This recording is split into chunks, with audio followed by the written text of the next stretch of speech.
لیکن مجھے ایک جملہ کہنے کی اجازت دو. ایک جملہ. دیکھو علی بڑے خوش قسمت تھے. جب کعبے میں پیدا ہوئے جب خوش قسمت تھے. جب دست رسول پہ آئے جب خوش قسمت تھے.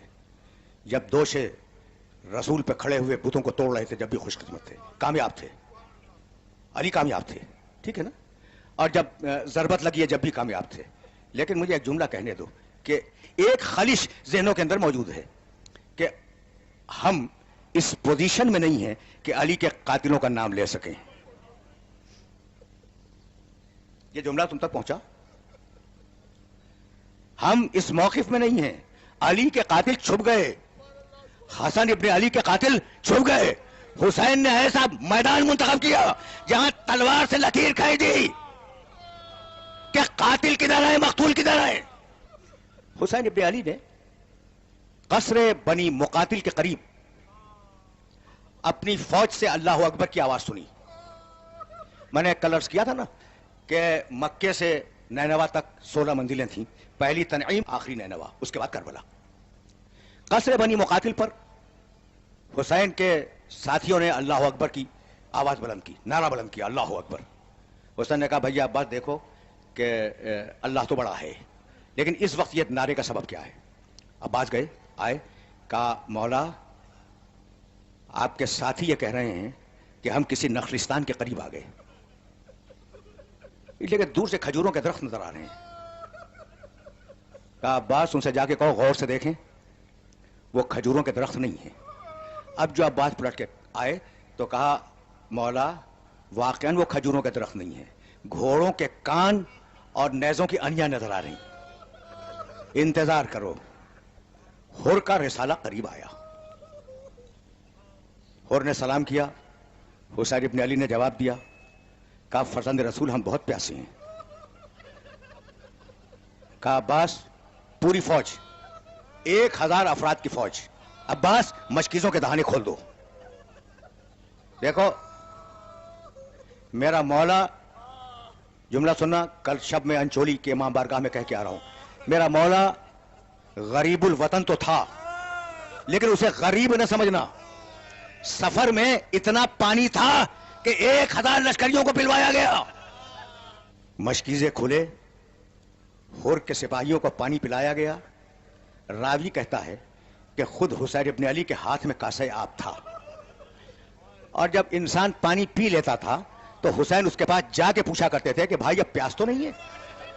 اگر وقت ہوتا تو میں تفصیل میں جاتا. میرے پاس کل 3 دقیقے رہ گئے ہیں اور 3 ہی دقیقوں میں بات کو مکمل کرنا ہے. جب پانی پی چکے سپاہی تو ایک مرتبہ حسین نے آواز دی بھیا عباس یہ جانور بھی پیاسے ہیں، انہیں پانی پلاؤ. اور دیکھو جانور، امام کہہ رہے ہیں، امام جانور کا مزاج یہ ہے کہ وہ ایک مرتبہ پینے سے سیراب نہیں ہوتا. جب تک 3 مرتبہ پی کے گردن نہ اٹھا لے اس کے سامنے سے برتن نہ ہٹانا. دل پہ چوٹ پڑ چکی تھی کہ حسین نے آڑے وقت میں ہمیں پانی پلایا تھا.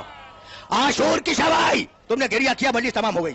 عاشور کی شب آئی، حر اپنے خیمے میں ٹہل رہا تھا. چہرے پہ پریشانی کے آثار تھے، رنگ اڑا ہوا تھا. غلام سمجھا شاید پیاسا ہے، گرمی کے دن تھے نا، شاید پیاسا ہے. دوڑ کے گیا، جام آب بھرا، حر کے پاس لایا. حر نے غور سے پانی کو دیکھا، زمین پہ پٹک دیا.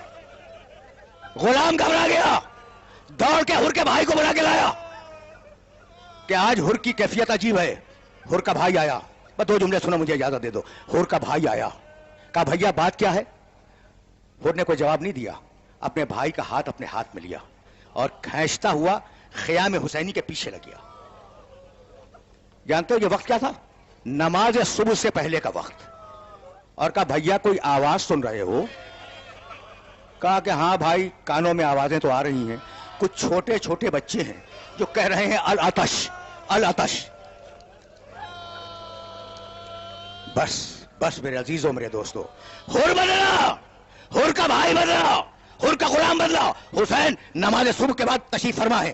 ایک مرتبہ آواز دیتے ہیں اکبر ادھر آؤ، عباس قریب آؤ. جب دونوں آئے کہا کہ میرا ایک مہمان آ رہا ہے، جا کر استقبال کرو. اکبر و عباس چلے. ادھر حر نے اپنے دونوں ہاتھ بندھوائے، اپنے آنکھوں پر پٹی بندھوائی اور کہا مجھے اس طریقے سے کھینچ کے لے چلو جیسے غلاموں کو کھینچ کے لے چلتے ہیں. حر اس شان سے چلا خیمے حسینی کی طرف. آنکھوں پہ پٹی ہے نا، اسے کچھ نظر نہیں آ رہا ہے. بس آخری جملہ سنو, مجھے اجازت دے دو. ایک مرتبہ حور کے بیٹے نے کہا اللہ اکبر.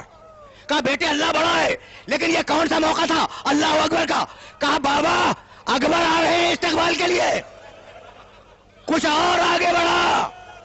بیٹے نے 2 مرتبہ کہا اللہ اکبر اللہ اکبر. کہا بیٹے آپ کیوں کہا؟ کہا عباس آ رہے ہیں استقبال کے لیے.